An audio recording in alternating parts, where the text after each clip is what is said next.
Tamil cinema மூலம் அரசியல் நையாண்டி படங்களுக்கே ஒரு தனி அடையாளம் கொடுத்த திரைப்படம்தான் அமைவி படை. அந்த படத்தில் வரும் பல காட்சிகள் இன்றும் ரசிகர்களால் மறக்க முடியாததாக பேசப்பட்டு வருகிறது.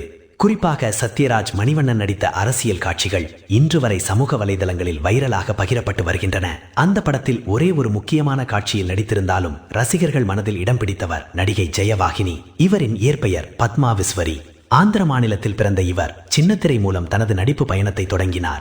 ஆரம்பத்தில் சிறிய கதாபாத்திரங்களை நடித்த அவர் பின்னர் தெலுங்கு தொடர்களில் வில்லி மற்றும் குணச்சித்திர வேடங்களில் நடித்து பிரபலமானார். சின்னத்திரையில் கிடைத்த வரவேற்பின் மூலம் தமிழ் மற்றும் தெலுங்கு படங்களிலும் வாய்ப்பு கிடைத்தது. அப்படித்தான் மணிவண்ணன் இயக்கிய அமைதி படை படத்தில் நடித்தார். அந்த ஒரு காட்சியே அவருக்கு பெரிய அடையாளமாக மாறியது.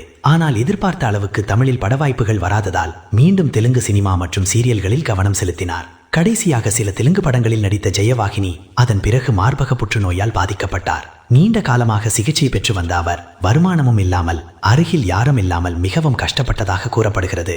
அவரின் உடல்நிலை மோசமாக இருந்த புகைப்படத்தை அவரது தோழி ஒருவர் சமூக வலைதளத்தில் பகிர்ந்த பிறகே பலருக்கும் அவரின் நிலைமை தெரிய வந்தது.